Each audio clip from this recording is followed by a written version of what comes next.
आज हम आपको एनसीईआरटी की एप्लीकेशन ऑफ डेरिवेटिव चैप्टर का एक्सरसाइज 6.2 का एग्जाम्पल 12 बताएंगे। ठीक है, ये है find intervals in which the function given by f x is equal to sine 3x x belongs to 0 to π/2 closed interval is increasing और डिक्रीजिंग। मतलब कि फंक्शन साइन 3x दिया हुआ है और ये पूछा है कि इंटरवल 0 से लेकर के π/2 के बीच में ये फंक्शन किस पे इंक्रीजिंग है और किस इंटरवल पे डिक्रीजिंग है। तो इंक्रीजिंग और डिक्रीजिंग निकालने के लिए हम लोग सबसे पहले क्या करते हैं, फंक्शन को डिफ्रेंशिएट करते हैं। तो function f x is equal to sine 3x, इसको डिफ्रेंशिएट करेंगे तो 3 cos 3x हो जाएगा। अब उसके बाद एफ डैश एक्स को 0 के इक्वल करते हैं और जब 0 के इक्वल करेंगे तो cos 3x is equal to 0 आ जाएगा। अब cos 3x is equal to 0 यानी कि ये cos की कौन सी किस वैल्यू पे cos 0 आता है, तो हम लोग कह सकते हैं कि ये 0 cos 90 की भी वैल्यू होती है और cos 3π/2 की भी वैल्यू 0 ही होती है। तो हम लोग लिख सकते हैं कि 3x इज इक्वल टू 90 पे भी 0 और 3π/2 पे भी 0। अब 3x इज इक्वल टू इतना है तो x इज इक्वल टू हम लोग निकाल सकते हैं, 3 से डिवाइड कर देंगे पूरे में तो ये x हो जाएगा। यहाँ 3 से डिवाइड करेंगे तो π/6 और यहाँ 3 से डिवाइड करेंगे तो π/2।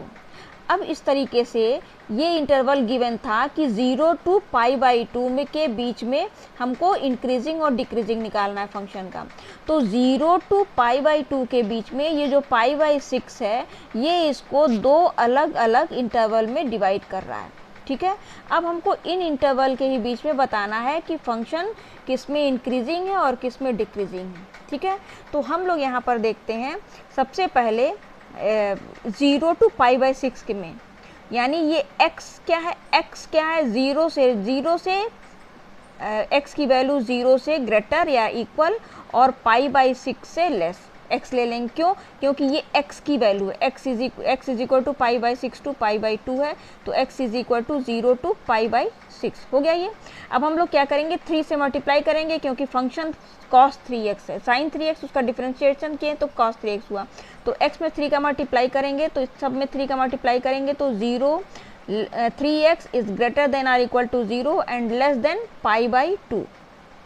यहाँ पर π/2 में सिर्फ लेस इसलिए लगाए हैं क्योंकि π/2 पे किसी फंक्शन इस फंक्शन का स्लोप जो हो जाएगा वो बिल्कुल स्लैंट हो जाएगा, मतलब पैरेलल हो जाएगा एक्स एक्सिस के, और एक्स एक्सिस के पैरेलल अगर वो हो जाएगा तो उसकी वैल्यू 0 हो जाएगी।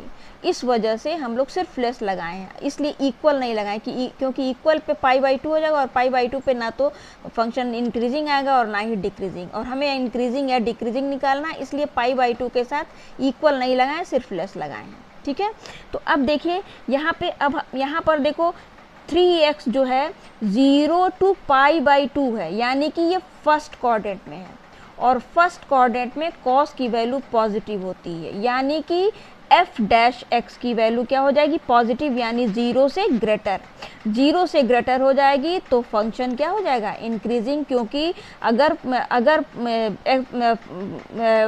f डैश x की वैल्यू 0 से बड़ी होती है तो फंक्शन इंक्रीजिंग होता है, और ये किसके बीच में आ रहा है, 0 to π/6 के बीच में आ रहा है। ठीक है, इसी तरीके से x की वैल्यू हम लोग यहाँ लिखें, x की वैल्यू 0 to π/6। इसी तरह से हम लोग देखेंगे अब next, x is greater than or equal, x is less than greater than π/6 और लेस देन π/2 यहाँ पर।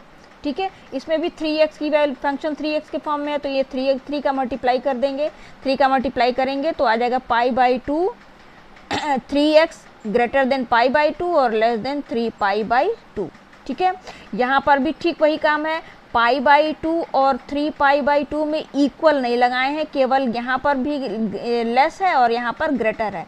इक्वल इसलिए नहीं लगाए हैं क्योंकि π/2 और 3π/2 दोनों पे इसका जो स्लोप होता है वो 0 पैरेलल हो जाता है, यानी कि इसकी वैल्यू 0 हो जाएगी तो वो स्लोप 0 हो जाएगा, और वो हम लोग इस वजह से हम लोग ये इसको निकाले हैं। ठीक है, तो अब यहाँ पर देखो π/2 से 3π/2 सेकेंड क्वाड्रेंट और थर्ड क्वाड्रेंट में हो जाएगा तो फंक्शन कॉस जो है सेकेंड क्वाड्रेंट और थर्ड क्वाड्रेंट में निगेटिव होता है। तो निगेटिव यानी कि एफ डैश एक्स क्या हो जाएगा, 0 से छोटा, और जब भी एफ डैश एक्स 0 से छोटा यानी निगेटिव होता है तो वो फंक्शन हो जाता है डिक्रीजिंग। और ये किस में से आया है, π/6 से π/2 के बीच में, यानी कि π/6 से π/2 के बीच में गिवन फंक्शन जो है वो डिक्रीजिंग है और 0 to π/6 पे इंक्रीजिंग है। और अगर इसके बाद भी आपको कुछ इसमें समझ में ना आया हो तो इसमें पूछिएगा, कमेंट बॉक्स में लिखिएगा, और हम फिर से इसको अच्छे से एक्सप्लेन और करने की कोशिश करेंगे। जिस पॉइंट पे समझ में नहीं आया हो वो बताना, और वीडियो को लाइक और शेयर ज़रूर कीजिएगा और सब्सक्राइब करना ना भूलिएगा। Thank you.